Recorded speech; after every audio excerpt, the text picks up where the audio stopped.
పని అయిపోయిందని చెప్పి ఈరోజు చిట్చాట్లో రేవంత్ రెడ్డి మాట్లాడుకొచ్చారు. చాలా మంది మా ఎమ్మెల్యేలు అంటే కాంగ్రెస్ ఎమ్మెల్యేలు హైదరాబాద్లోనే టైంపాస్ చేస్తున్నారట. ఈ వ్యాఖ్యాకంగా రేవంత్ రెడ్డి తమ పార్టీ ఎమ్మెల్యే ఉద్దేశించి కూడా మాట్లాడుకొచ్చారు. తమ పార్టీ ఎమ్మెల్యేలు అంతా కూడా చాలామంది హైదరాబాద్లో టైంపాస్ చేస్తున్నారు, తమ పథకాలని స్ట్రీమ్ లైన్ చేస్తున్నాం ఇప్పుడిప్పుడే. అయితే బీఆర్ఎస్ లీడర్ని అరెస్ట్ చేయమని డిమాండ్ వస్తోందని చెప్తున్న నేపథ్యంలో కానీ నేను అరెస్ట్ చేయకుండా చట్టాన్ని అనుసరిస్తూ చట్టం ప్రకారంగా నడుచుకుంటున్నానని చెప్పి ముఖ్యమంత్రి రేవంత్ రెడ్డి మాట్లాడుకొచ్చారు. ఇక 20 ఏళ్ళ నేను రాజకీయాలను ఉంటాను, ఇప్పుడు వదిలే ప్రసక్తే లేదు, ఇంకో 20 ఏళ్ల పాటుగా రాజకీయాలను ఉంటాను. గతంలో ఆయన మాట్లాడుకొచ్చారు. మరొక 5 ఏళ్ళు రాజకీయంగా నేనే ముఖ్యమంత్రి అని కూడా చెప్పుకొచ్చారు ఆయన. ఇప్పుడు ఒక 5 ఏళ్ళు కొనసాగుతోంది, మళ్ళీ ఒక 5 ఏళ్ల పాటుగా రేవంత్ రెడ్డి ముఖ్యమంత్రిగా ఉంటాడంటూ కూడా చెప్పుకొచ్చారు.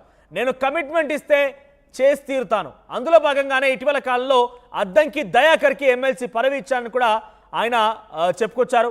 మరోవైపుగా ఆప్షన్ లేక కొంతమంది అధికారులను కొనసాగిస్తున్నామని చెప్తున్నారు. ఆప్షన్ లేక అంటే బహుశా ఇక్కడ అర్థం చేసుకోండి, ఇంతకీ ఆ అధికారి ఎవరై ఉంటారని మీకు అర్థం కావాలి. ఇప్పటికే తనకు వ్యతిరేకంగా హెచ్సియు భూముల వ్యవహారంలో ట్వీట్ల ద్వారా తమ యొక్క మాటల ద్వారా వ్యతిరేకత కనబరచమంటే స్మితా సబర్వాల్ని ఉద్దేశించే బహుశా మాట్లాడాల్సి ఉంటుందేమో అనేది కూడా కొంత ఆలోచించాల్సిన అంశమే. ఎందుకంటే ఇక్కడ ఆప్షన్ లేకనే కొంతమంది అధికారాన్ని కొనసాగిస్తున్నాను ముఖ్యమంత్రి రేవంత్ రెడ్డి చెప్పడం కొంత ఆసక్తి రేపుతోంది.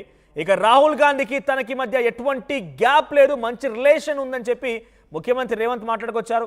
ఎన్నికలకి చివరి 6 నెలల్లోనే తన పాలన పైన చర్చ జరుగుతుందని ముఖ్యమంత్రి అన్నారు. సో నిన్న కేసీఆర్ కూడా రజతోత్సవ సభలో ఇప్పటికే 7 ఏడాది కాలం పూర్తయింది, మహా అయితే ఇంకో 2.5 ఏళ్ల కాలం ఉన్నది, చివరి 6 నెలల మొత్తం కూడా పూర్తిగా ఎన్నికలకు వెచ్చిస్తారు కాబట్టి ఇంకా మిగిలిన మహా అయితే 2.5 ఏళ్ల కాలం. ఈ 2.5 ఏళ్ల కాలంలో కూడా ఒరిగేది లేదు, పోయేది లేదు, ఈ ప్రభుత్వం ఏమీ చేయరు, మళ్ళీ వచ్చేది మన ప్రభుత్వమే అని చెప్పి కేసీఆర్ చెప్పుకొచ్చారు. ఈ నేపథ్యంలోనే ఇక్కడ ఆయన మాట్లాడిన మాటలో సీఎం రేవంత్ రెడ్డి చిట్చాట్లో ఏం చెప్పారంటే చివరి 6 నెలల్లోనే తన పాలన ఎలా ఉంటుందనే దానిపైన చర్చ జరుగుతుంది, అటువంటి పాలన నేను చూపించబోతున్నట్టుగా ఆయన చాలా కాన్ఫిడెంట్గా చెప్పుకొచ్చారు. ఇక కగార్ విషయంలో ఆపరేషన్ కగార్ విషయంలో కర్రగుట్టలో జరుగుతున్న మావోయిస్టుల పైన ఈ కుమ్మింగ్ ఆపరేషన్లో జాతీయ స్థాయిలో చర్చ జరగాలని చెప్పి ఆయన అన్నారు. ఇక కగార్ పైన మా పార్టీ నిర్ణయం తీసుకున్న తర్వాత ప్రభుత్వం విధానం ఏంటి అనేది ప్రకటిస్తామని చెప్పుకొచ్చారు. ఆయన జానారెడ్డితో ఈరోజు భేటీ అయ్యారు. అటు ఆయనతో పాటుగా కేకే కూడా ఉన్నారు. కేకేశ్వరరావు, జానారెడ్డి, రేవంత్ రెడ్డి ముగ్గురు కూడా భేటీ అయ్యారు. వారి ముగ్గురు మధ్య చాలా సుదీర్ఘమైన చర్చ అని తెలుస్తోంది. ఒకటి బీఆర్ఎస్ పార్టీ సభ గురించి అయితే మరొకటి కగార్ అనే అంశం గురించి. ఎందుకంటే మావోయిస్టుల పైన కాల్పుల విషయంలో కొంత అటు బీఆర్ఎస్ పార్టీ వ్యతిరేకించింది. పెద్ద ఎత్తున బీఆర్ఎస్ పార్టీ ఈ రజతోత్సవ సభలో ఎంత అటెన్షన్ అయితే డ్రాగ్ చేసిందో తెలియదు, కానీ కగార్ విషయంలో మాట్లాడిన కేసీఆర్ వ్యాఖ్యలు అయితే పెద్ద ఎత్తున అటు దేశవ్యాప్తంగా అటెన్షన్ డ్రాగ్ చేశాయి. ఈ నేపథ్యంలో రేవంత్ రెడ్డి దానికి సమాధానంగా మరి ఎలా ఉండబోతోంది, ప్రభుత్వంలో ఉన్నాము కాబట్టి మావోయిస్టుల పైన దాడుల విషయంలో, మావోయిస్టుల పైన ఈ కుమ్మింగ్ విషయంలో, ఎన్కౌంటర్ల విషయంలో ఎలా స్పందించాలో అర్థం కాక ఒకసారి సీనియర్ నేతలతో చర్చించాలనే ఉద్దేశంతోనే అటు కేకేశ్వరరావుతో, జానారెడ్డితో చర్చించినట్టు తెలుస్తోంది. అయితే నిన్న సభలో కూడా కేసీఆర్ కగార్ గురించి మాట్లాడుకొచ్చారు. కగార్ని నిలిపివేయాలని చెప్పుకొచ్చారు. అందరూ కలిసి చప్పట్లు కొట్టండి, మీ యొక్క తీర్మానాన్ని అంటే మీరు అంగీకారం తెలిపినటువంటి ఆ విషయాన్ని తీర్మానం రూపంలోనే కేంద్రానికి పంపిస్తారని కూడా అటు కేసీఆర్ చెప్పుకొచ్చారు. ఒకసారి దీనికి సంబంధించి మరిన్ని అప్డేట్స్, అసలు రేవంత్ రెడ్డి వ్యాఖ్యలు ఎలా చూడాలి, అరెస్టుల గురించి మాట్లాడారు, ఆయన అధికారుల గురించి మాట్లాడారు, కేసీఆర్ ప్రసంగం గురించి మాట్లాడుకొచ్చారు, పార్టీ ఎమ్మెల్యేల గురించి మాట్లాడుకొచ్చారు. వీటి గురించి అప్డేట్స్ తీసుకుందాం. ప్రతినిధి మధు సిద్ధంగా ఉన్నారు. ఎస్ మధు, సో ఫస్ట్లీ మనం కాంగ్రెస్ పార్టీ ఎమ్మెల్యేల గురించి మాట్లాడుకుందాం. సొంత పార్టీ ఎమ్మెల్యేలే టైం పాస్ చేస్తున్నారని చెప్పి సీఎం రేవంత్ రెడ్డి చాలా ఆగ్రహంతో మాట్లాడినట్టుగా అర్థమవుతోంది ఇక్కడ ఆయన మాటల్లో. ఏంటి, ఎవరి గురించి ఉద్దేశించి మాట్లాడారైనా, వారిపై ఎటువంటి యాక్షన్ తీసుకునే అవకాశం ఉంది?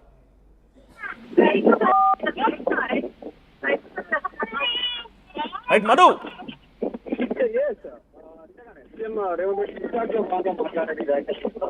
ఏదైనా చట్ట ప్రకారమే నడుచుకుంటారనేటువంటి స్టేట్మెంట్ చేశారు.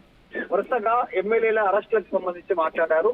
కేటీఆర్ కి సంబంధించిన అరెస్ట్ కానీ కొంతమంది ఎమ్మెల్యేల అరెస్ట్ విషయంలో ఆయన ఈ వ్యాఖ్యలు చేశారు. ఎందుకంటే ఎమ్మెల్యేల పైన గత ప్రభుత్వంలో ఉన్నటువంటి వారి పైన ఆరోపణలు వచ్చాయి. వారికి సంబంధించి స్టేట్మెంట్ చేసినట్టుగా కనిపిస్తా ఉంది. అరెస్ట్ చేయమని డిమాండ్ చేస్తే నేను అరెస్ట్ చేయడానికి సిద్ధంగా లేదు, చట్ట ప్రకారం పోతానన్నారు. అది కేటీఆర్ ఉద్దేశించి కూడా అనుండొచ్చు ఒక పక్కగా చెప్పాలంటే. ఎందుకంటే కేటీఆర్ అరెస్ట్ చేస్తే చేసుకోండి, ఇది లొట్టబీస్ కేసు అంటూ గతంలో మాట్లాడారు. వాళ్ళు ఈ రేసు సంబంధించి మేబీ దాని గురించి మాట్లాడే అవకాశం ఉంది. చాలా స్పష్టంగా ఒక క్లారిటీతో ఉన్నానని చెప్పారు.